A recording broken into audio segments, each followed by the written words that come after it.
Assalamualaikum warahmatullahi wabarakatuh. Perkenalkan, saya Nailah Nabil Hibatullah dari Prodi Teknik Informatika semester 1 dengan NIM 2410120023 Universitas Muhammadiyah Brebes.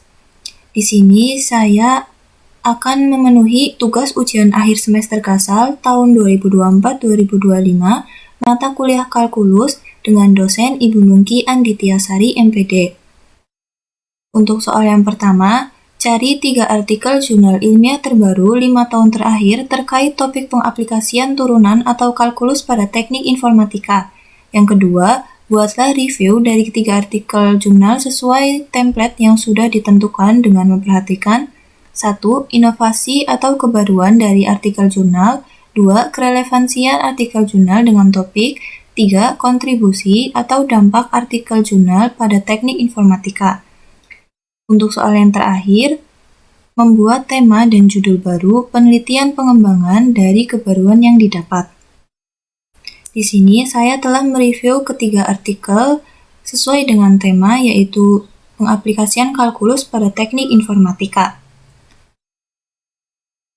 Untuk artikel yang pertama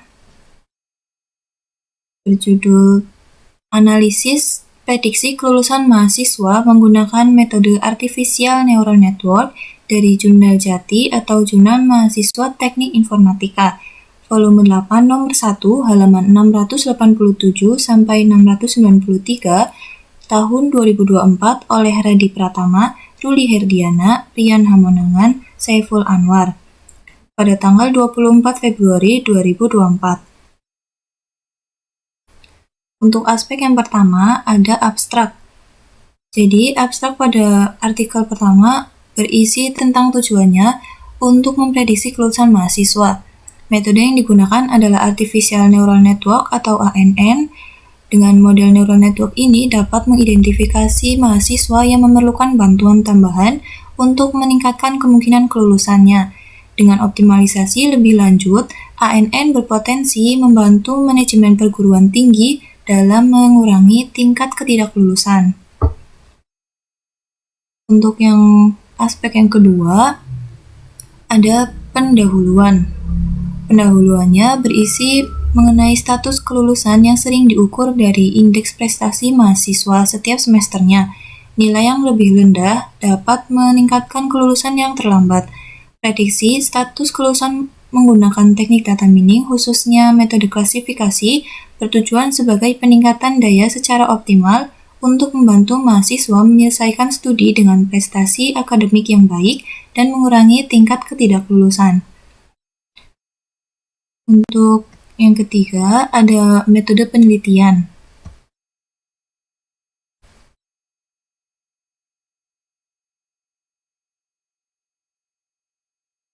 Metode penelitian yang digunakan adalah algoritma Artificial Neural Network dengan menggunakan data sekunder berupa file Excel sebanyak 379 data yang diperoleh dari situs GitLab Marves melalui metode pengumpulan data training, learning, dan testing menggunakan algoritma Artificial Neural Network sebagai proses training dari data yang dikumpulkan.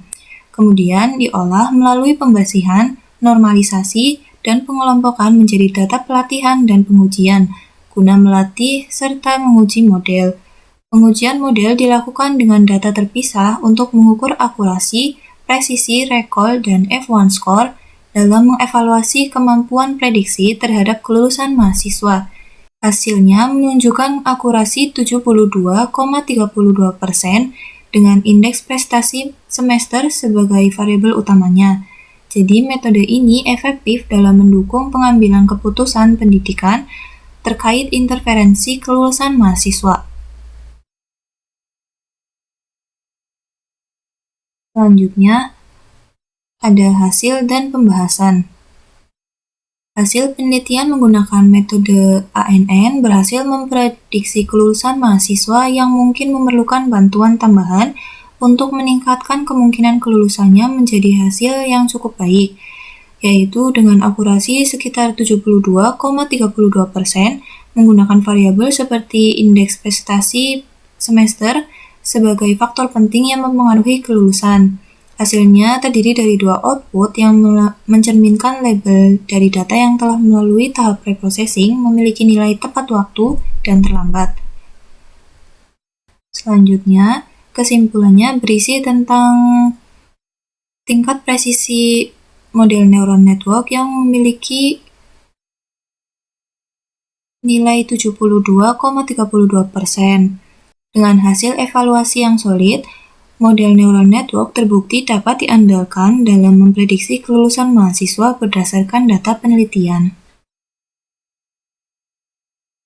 Selanjutnya ada aspek keaslian. Artikel ini menawarkan ide baru dari pemanfaatan model ANN untuk lingkup pendidikan serta pada pengelolaan sumber daya pendidikan dengan melibatkan beberapa konsep dalam teknik informatika seperti penggunaan model algoritma dan data mining.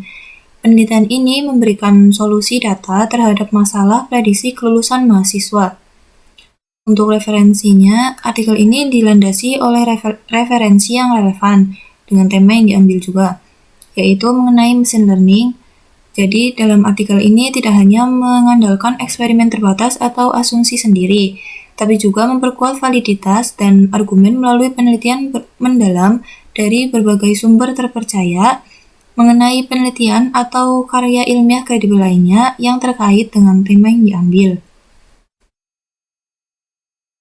Di sini ada contoh beberapa artikel yang kredibel yang digunakan sebagai referensi pada artikel ini. Selanjutnya ada kritik metode. Metode artificial neural network memiliki beberapa kelemahan. Yang pertama, model ANN sangat bergantung pada dataset khusus yang didapatkan dari GitLab Marvis, sehingga hal ini memungkinkan model ANN tidak bekerja pada dataset yang didapatkan dari sumber lain. Untuk yang kedua, ada variabel terbatas. Pada artikel ini menyebutkan bahwa indeks prestasi semester sebagai variabel utamanya. Padahal hal tersebut tidak cukup untuk mewakili semua faktor yang mempengaruhi kelulusan mahasiswa. Selanjutnya, kualitas analisis. Artikel ini tidak hanya menyajikan data, akan tetapi juga menyertakan analisis yang mendalam mengenai arti penting IPS sebagai variabel utama, faktor yang mempengaruhi kelulusan mahasiswa. Ditunjukkan dengan pengujian menggunakan teknik data akurasi, presisi, dan recall, serta pemberian hasil evaluasi terhadap hasil dari ANN yang terbukti dapat diandalkan dalam memprediksi kelulusan mahasiswa berdasarkan data penelitian. Dan untuk meningkatkan kinerjanya, artikel ini menyarankan untuk memastikan kualitas data yang digunakan, menggunakan pengaturan model dengan variasi hyperparameter, menerapkan validasi silang, dan memantau secara berkala terhadap kinerja modelnya.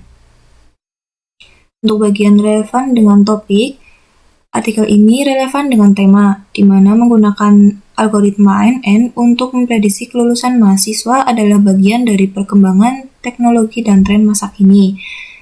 Karena membahas permasalahan dan memberikan solusi dengan memanfaatkan konsep kalkulus dalam menghitung rata-rata, serta mengandalkan konsep kalkulus diferensial, yaitu perhitungan turunan parsial untuk menghitung gradien dan fungsi kehilangan atau loss function, yang merupakan inovasi terbaru dari metode itu sendiri.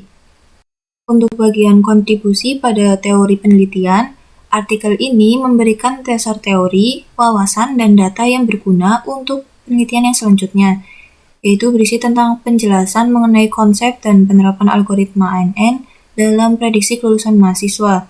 Jadi, dengan menggunakan data IPK mahasiswa, artikel ini menunjukkan cara mengumpulkan, mengolah, dan menghasilkan prediksi kelulusan tepat atau terlambat. Dalam hal ini bisa memberikan pemahaman teoritis yang kuat tentang bagaimana ANN dapat diterapkan dan membantu di lingkup pendidikan juga. Selanjutnya, ada hubungan antar artikel. Artikel ini menggunakan teknologi ANN untuk menganalisis variabel utama berupa data indeks prestasi semester untuk memprediksi kelulusan mahasiswa, dan ide, gagasan, atau pendekatan baru yang diusulkan dalam artikel. Artikel ini memperkenalkan pendekatan baru dalam penerapan teknologi ANN untuk memprediksi kelulusan mahasiswa berdasarkan data indeks prestasi semester. Hal ini menunjukkan bahwa teknologi mesin learning dapat juga digunakan dalam bidang pendidikan untuk mengidentifikasi faktor yang mempengaruhi kelulusan. Untuk kelemahan artikel ini, pada bagian penyajian data yang terpaku dengan satu variabel utama yaitu indeks prestasi semester tanpa mempertimbangkan faktor lain seperti keadaan ekonomi, keaktifan organisasi, sehingga memiliki resiko overfitting dan model penelitiannya bisa menghasilkan tingkat akurasi yang kurang tinggi. Untuk itu ada hal yang diperbaiki dan ditingkatkan. Penelitian mengenai prediksi kelulusan mahasiswa dengan menggunakan metode ANN bisa dilakukan perbaikan pada bagian keterbatasan variabel utama yang hanya mengandalkan data IPS, bisa dengan memperluas dataset dan variabel yang digunakan dalam penelitian ini. Terus untuk hal yang perlu ditingkatkan adalah keakuratan hasil prediksinya. Bisa dengan menerapkan metode validasi silang juga untuk menghindari resiko overfitting. Bisa dikembangkan juga melalui penambahan variabel baru yang awalnya hanya sebatas data IPS, ditambah dengan faktor yang mempengaruhi kelulusan mahasiswa lainnya seperti kehadiran dalam kelas, keadaan ekonomi, dan keaktifan mahasiswa dalam mengikuti organisasi. Jadi hal ini bisa memberikan hasil penelitian yang lebih lengkap dan prediksi yang lebih akurat juga. Untuk usulan pengembangannya, strateginya mengembangkan model menjadi sebuah aplikasi atau aplikasi berbasis web atau mobile yang menerapkan metode dalam artikel ini, yakni model ANN untuk memprediksi kelulusan mahasiswa. Jadi aplikasi ini bisa sangat bermanfaat untuk institut pendidikan dalam memantau kemajuan akademik mahasiswa secara real-time dan mendeteksi mahasiswa yang berisiko terlambat lulus sehingga bisa mengambil tindakan lebih awal sebelum terlambat. Jadi bisa mengurangi angka keterlambatan lulusan pada suatu institut pendidikan. Untuk hasil dari penelitian ini bisa digunakan atau diterapkan dalam kehidupan sehari-hari oleh institut pendidikan untuk memantau dan mengidentifikasi mahasiswa yang berisiko terlambat lulus, tentunya dengan penerapan dalam bidang teknik informatika yang membuat model ini menjadi sebuah aplikasi web atau mobile agar mudah dalam segi pengaksesannya. Terus untuk dampak pada teknik, artikel ini memperlihatkan bagaimana algoritma ANN dapat diterapkan dalam bidang pendidikan untuk memprediksi kelulusan mahasiswa. Hal ini bisa menjadi dorongan untuk mengembangkan algoritma ANN dan machine learning menjadi model yang lebih canggih untuk bidang pendidikan ataupun bidang yang lainnya juga. Untuk artikel yang selanjutnya yaitu implementasi arsitektur ResNet 152 untuk klasifikasi uang kertas rupiah dengan metode transfer learning. Dari jurnal yang serupa dengan artikel yang sebelumnya, volume 8 nomor 4 halaman 5650 sampai 5657 tahun 2024 oleh Ramadan Sukmawardani, Laila Nur Pulaila, dan Reni Rahmadewi pada tanggal 26 Juni 2024 oleh reviewer saya sendiri.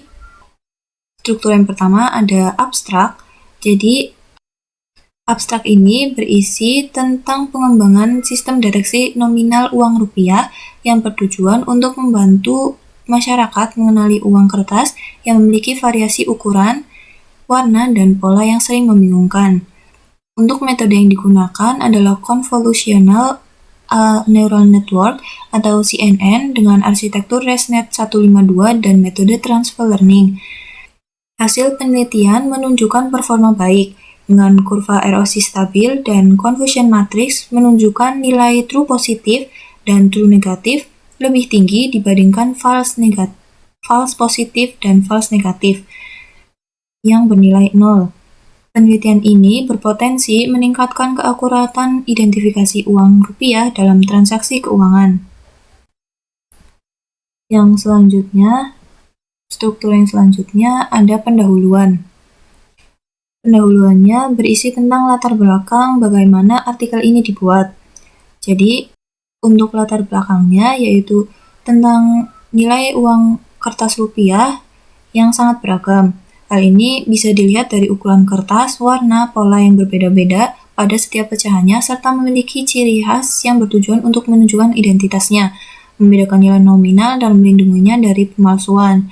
Namun dari hal tersebut bisa menyebabkan ketidakpedulian masyarakat dalam mengenali dan menjaga uang rupiah mereka, sehingga diperlukan sistem yang efisien dan tepat untuk membantu masyarakat dalam mengidentifikasi uang.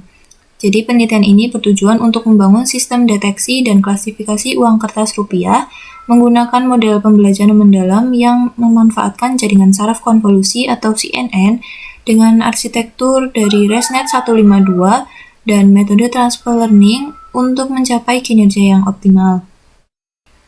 Untuk metode penelitian ini menggunakan metode blok diagram. Dimulai dengan mengumpulkan citra data yang diperlukan yang kemudian diolah melalui tahap preprocessing. Arsitektur ResNet 152 digunakan untuk memproses data melalui batch normalization dan convolution. Teknik data mining diterapkan menggunakan statistik dan matematika untuk mengekstrak informasi penting. Untuk evaluasi performa modelnya dilakukan dengan metrik seperti akurasi, presisi, recall, dan F1 score disertai visualisasi, confusion matrix, dan kurva ROC sehingga dihasilkan output berupa file HDF5. Dataset dibentuk dari gambar melalui studi literatur dari jurnal dan buku. Selanjutnya dilakukan juga percadangan program menggunakan arsitektur ResNet 152 dan pelatihan model dengan menggunakan jumlah epochs. Jika akurasi rendah, pelatihan diulang dengan parameter yang disesuaikan dengan akurasi sehingga akurasinya bisa memadai. Untuk yang selanjutnya ada bagian hasil dan pembahasan. Hasil dari penelitian menggunakan arsitektur ResNet ini menunjukkan keberhasilan pelatihan, yaitu kemampuan model dalam menangkap fitur penting objek dengan dibuktikan hasil dari pengujian pada kurva ROC menunjukkan grafik yang stabil pada akurasi dan grafik penurunan pada loss-nya. Selanjutnya dibuktikan dari hasil pada evaluasi model dengan confusion matrix didapati nilai true positif dan true negatif lebih besar daripada nilai false positif dan false negatif, yang dimana nilai dari seluruh false positif dan false negatif ini hanya memiliki nilai 0. Struktur yang terakhir adalah kesimpulan. Kesimpulannya, penggunaan arsitektur ResNet 152 ini memberikan solusi yang efisien dan akurat untuk klasifikasi uang kertas, memberikan potensi implementasi lebih luas di masyarakat. Hal ini bisa disimpulkan juga dari hasil pengujian dengan menggunakan arsitektur ResNet 152 yang menunjukkan hasil dan kinerja model yang baik dalam proses pelatihan modelnya, yaitu klasifikasi uang kertas berupa emisi 2022 dengan 8.400 gambar dibagi ke dalam 14 kelas menggunakan ResNet 152 dan metode transfer learning menunjukkan hasil performa keseluruhan mendapatkan nilai 1,00. Untuk aspek yang selanjutnya yaitu keaslian. Pada bagian keaslian, artikel ini menawarkan inovasi dalam penerapan transfer learning untuk klasifikasi uang kertas yang dapat diimplementasikan pada bagian keuangan. Artikel ini juga memberikan kontribusi baru dalam pengaplikasian transfer learning untuk klasifikasi uang kertas rupiah. Dan untuk referensinya, artikel ini didukung oleh referensi yang kredibel terkait dengan tema yang diambil, yaitu mengenai CNN, dengan mencantumkan referensi yang relevan dan kredibel. Hal itu bisa memperkuat argumen dari hasil penelitiannya sehingga inovasi barunya bisa diperkenalkan melalui artikel ini. Berikut ini ada contoh beberapa referensi yang digunakan pada artikel ini yang tentunya sudah kredibel dan relevan dengan tema yang diambil. Selanjutnya ada kritik metode. Dari saya, penggunaan metode ResNet 152 ini kan memiliki kelemahan yang hampir sama dengan model ANN, yaitu ketergantungan terhadap dataset tertentu yang menyebabkan hasilnya mungkin tidak berlaku untuk dataset lain. Yang kedua, ada kemungkinan penelitian ini menggunakan data gambar yang sudah ada dan telah diterbitkan dalam penelitian atau artikel sebelumnya, sehingga dapat menyebabkan model ini mungkin menjadi kurang akurat atau bahkan tidak bisa bekerja dengan baik pada data baru yang berbeda. Misalnya pada mata uang yang baru itu kan memiliki ciri dan warna, ukuran, dan pola yang berbeda. Terus yang ketiga, metode machine learning akan sangat memakan waktu jika proses pelatihan ulang dengan menggunakan parameter dilakukan secara manual. Selanjutnya ada kualitas analisis. Artikel ini tidak hanya menyajikan data, akan tetapi juga menyertakan beberapa analisis yang mendalam tentang pengujian model dengan kurva ROC, confusion matrix, dan nilai pada hasil false positif dan false negatif, di mana hal tersebut merupakan bukti bahwa ResNet 152 bekerja cukup baik untuk klasifikasi uang kertas rupiah. Tapi juga artikel ini hanya memberikan laporan statistik dan tidak memberikan kritik dan evaluasi terhadap keterbatasan penggunaan dataset gambar uang. Lalu artikel ini juga relevan dengan tema menggunakan terutama pada model ResNet 152, di mana dalam artikel membahas teknik yang digunakan untuk menganalisis, memproses, dan memodifikasi gambar dengan menggunakan algoritma secara efektif. Sama seperti model neural network lainnya, ResNet 152 menggunakan backpropagation yang bergantung pada kalkulus diferensial untuk menghitung gradien dari fungsi kehilangan atau loss function. Jadi penggunaan arsitektur ResNet dan teknik deep learning juga relevan dengan teknologi dan tren terkini, di mana untuk pemrosesan gambar merupakan bagian dari perkembangan besar dan penerapan model dari bidang teknik informatika. Kontribusi pada teori penelitian. Artikel ini memberikan dasar teori, wawasan, atau data yang berguna untuk penelitian selanjutnya. Jadi, bisa diberikan gambaran bagaimana transfer learning dapat digunakan untuk mengklasifikasi jenis uang rupiah yang dengan cara akurat. Dengan menggunakan dataset gambar, artikel ini menunjukkan cara mengumpulkan, membersihkan, dan mengolah data untuk melatih model. Untuk bagian hubungan tematik antar artikel ini menggunakan arsitektur ResNet dan transfer learning untuk mengklasifikasi jenis uang. Perbedaannya yaitu penelitian ini menggunakan arsitektur ResNet 152 dan metode transfer learning yang merupakan teknologi canggih dalam deep learning yang berfokus pada klasifikasi uang kertas secara akurat untuk membantu masyarakat dalam mengidentifikasi uang kertas rupiah. Bagian ide, gagasan, atau pendekatan yang diusulkan dalam artikel. Jadi menurut saya, artikel ini kan memberikan pendekatan baru dalam teknik informatika, yaitu dengan menggunakan arsitektur CNN seperti ResNet 152 dan metode transfer learning untuk klasifikasi uang kertas rupiah. Pada artikel ini juga memiliki kelemahan dari segi metode penelitiannya, di mana prosesnya hanya menggunakan data set spesifik tertentu yang memungkinkan metode tidak bekerja pada dataset lainnya atau overfitting. Pada proses pengaturan parameternya juga masih menggunakan cara yang manual, jadi bisa memakan lebih banyak waktu. Mungkin pada hal yang perlu diperbaiki, yaitu dengan mengatasi ketergantungan pada dataset spesifik yang memungkinkan metode mengalami overfitting. Hal yang bisa ditingkatkan yaitu penggunaan teknik otomatis pada pengaturan parameter, jadi tidak perlu memakan banyak waktu. Untuk hal yang perlu dikembangkan, mungkin bisa dengan cara menggunakan dataset yang lebih beragam, misalnya ya, dengan menambahkan gambar uang kertas dengan berbagai kondisi, misalnya gambar uang kertasnya dari berbagai kondisi pencahayaan, sudut pandang, kondisi fisik uang kertas itu, atau bisa juga menambahkan data mengenai uang kertas dari negara asing atau mata uang asing. Jadi hal ini bisa mengembangkan kemampuan analisis dan klasifikasi model ResNet 152 dan machine learning agar lebih akurat dan juga lebih luas jangkauannya. Jadi untuk strategi pengembangannya bisa dikembangkan dalam bentuk aplikasi mobile atau web Jadi bisa diakses oleh masyarakat dengan mudah, di mana aplikasi ini akan sangat berguna bagi masyarakat, khususnya pebisnis yang rentan mengalami penipuan, sehingga aplikasi ini bisa membantu mendeteksi uang palsu dan meningkatkan keamanan dalam proses transaksi keuangan dengan lebih cepat dan mudah.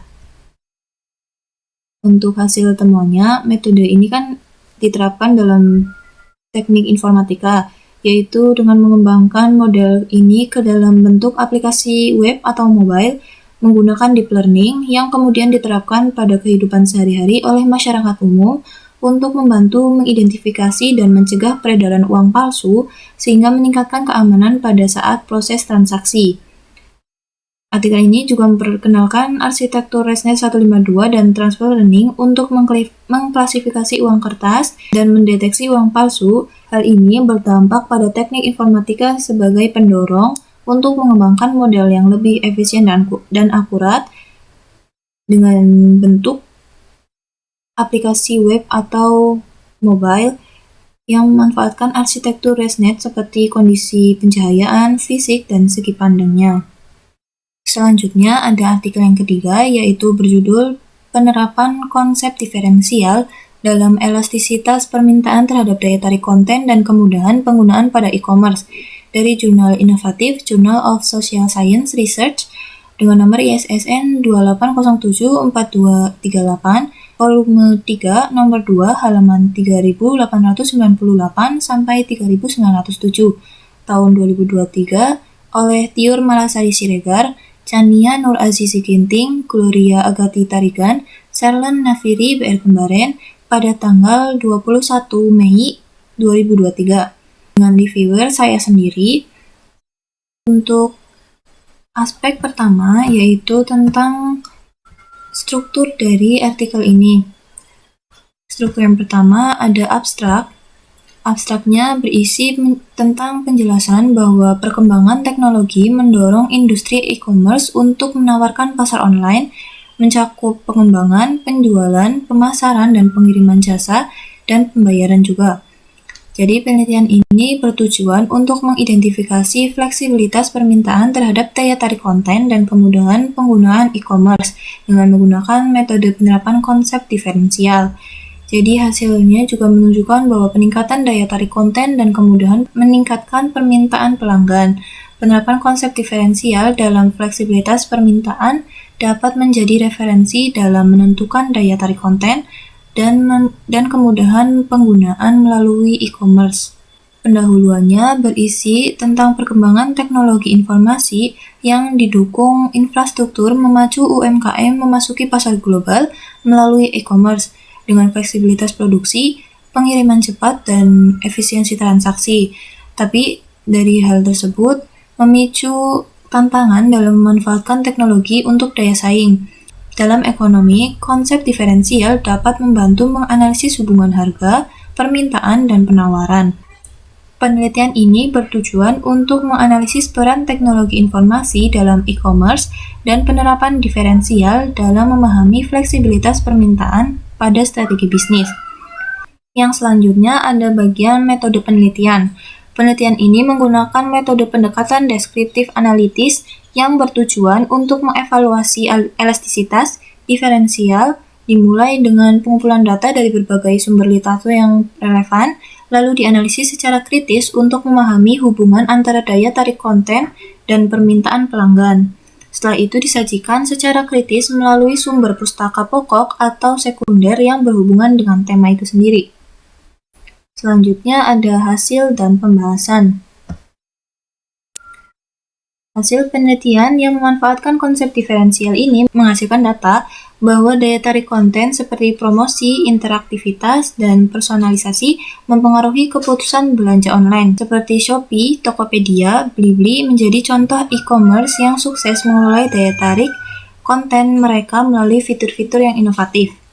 Untuk kesimpulannya, penerapan konsep diferensial elastisitas memberikan solusi yang cukup membantu dalam memahami pengaruh variabel ekonomi terhadap perubahan dan permintaan di sektor e-commerce, sekaligus menjadi alat evaluasi daya tarik konten untuk pengembangan strategi pemasaran. Selanjutnya ada bagian keaslian. Jadi artikel ini menawarkan wawasan menarik tentang penerapan teori ekonomi dalam konteks digital. Artikel ini juga memberikan ide baru yang bisa memperluas cakupan penerapan kalkulus diferensial dalam dunia digital, khususnya pada bidang teknik informatika. Pada bagian referensi, artikel ini menggunakan berbagai sumber yang relevan dan kredibel, yaitu mengenai konsep diferensial dan penerapannya pada proses penelitian. Namun, untuk memperkuat validitas, artikel ini memerlukan lebih banyak eksperimen dan pengamatan agar lebih mendukung hasil penelitiannya. Berikut beberapa contoh referensi yang relevan dan kredibel. Untuk kritik metodenya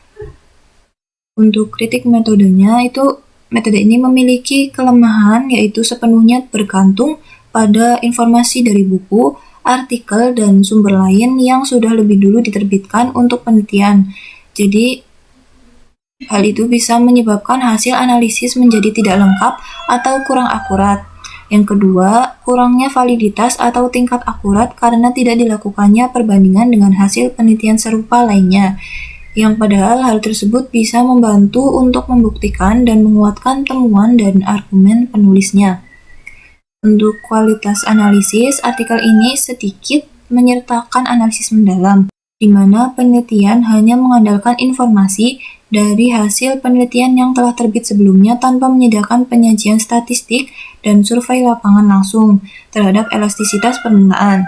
Jadi artikel ini menyarankan penggunaan konsep diferensial pada penelitian ini dalam menentukan strategi untuk daya tarik konten, namun tidak memberikan kritik dan evaluasi terhadap metode yang digunakan, seperti keterbatasan analisis terhadap penerapan konsep kalkulus diferensial dalam bentuk e-commerce. Artikel ini relevan dengan tema penerapan konsep kalkulus diferensial dalam teknik informatika. Hal ini ditujukan dengan penggunaan konsep diferensial dan teori elastisitas permintaan di mana perubahan harga suatu barang dapat mempengaruhi jumlah permintaan terhadap barang tersebut. Artikel ini juga relevan dengan teknologi dan tren terkini, yaitu bagaimana teknologi digital seperti e-commerce dapat mempengaruhi permintaan dan perilaku konsumen. Untuk bagian kontribusi pada teori penelitian, artikel ini kan memberikan dasar teori dan wawasan yang bisa mendukung penelitian selanjutnya, yaitu tentang membahas teori elastisitas permintaan dan bagaimana pengaruhnya terhadap permintaan barang. Terus artikel ini membahas tentang elastisitas dengan metode deskriptif analitis yang menunjukkan bagaimana pengaruhnya terhadap permintaan terhadap barang, serta perkembangan strategi teknologi dalam e-commerce. Untuk perbedaannya, artikel ini kan menggunakan metode deskriptif analitis yang memanfaatkan data digital dari berbagai sumber yang berfokus pada pengumpulan data dan analisis elastisitas permintaan. Jadi, perbedaannya ketiga artikel itu memiliki metode yang berbeda dan fokus yang berbeda juga. Ide, gagasan, atau pendekatan baru yang diusulkan dalam artikel. Nah, artikel ini menggunakan konsep diferensial, di mana hal itu kan jarang dibahas. Dengan menggunakan pendekatan deskriptif analitis, artikel ini memberikan wawasan baru tentang bagaimana perubahan harga dapat mempengaruhi permintaan pelanggan. Sedangkan untuk kelemahan artikel ini ada dalam cara penyajiannya, di mana peneliti subjektivitas dalam menganalisis, yang artinya peneliti memasukkan pendapat pribadi mereka ke dalam hasil analisis sehingga memungkinkan peneliti cenderung fokus pada data yang mendukung pendapat mereka dan mengabaikan data yang bertentangan. Untuk artikel ini bisa melalui perbaikan dengan mengatasi ketergantungan terhadap data dan informasi dari buku, artikel, atau sumber lain yang sudah lebih dulu diterbitkan untuk penelitian dengan cara mengumpulkan data eksternal seperti survei pelanggan, data transaksi yang kemudian digabungkan dengan eksperimen lapangan atau survei lapangan secara langsung. Jadi metode yang digunakan juga perlu ditingkatkan dengan metode yang lebih objektif agar tidak menghasilkan informasi yang subjektif atau memihak. Artikel ini bisa dikembangkan dengan melalui penambahan data hasil survei lapangan yang dilakukan sendiri agar tidak terpaku oleh hasil penelitian lain. Hal ini juga bertujuan agar informasi yang dihasilkan bisa memberikan wawasan yang lebih luas dan valid karena didukung dengan pengujian lewat survei lapangan. Selanjutnya ada usulan pengembangan. Strateginya bisa dilakukan dengan mengembangkan model ini dalam bentuk aplikasi untuk menganalisis permintaan, di mana aplikasi ini dapat menggunakan data harga dan riwayat penjualan untuk menghasilkan prediksi mengenai permintaan pelanggan dan rekomendasi untuk harga yang optimal. Jadi aplikasi ini nantinya akan digunakan oleh pebisnis online untuk mengatur harga produk yang mereka pasarkan dengan menyesuaikan riwayat pembelian dan seberapa besar permintaan pelanggan terhadap barang tersebut.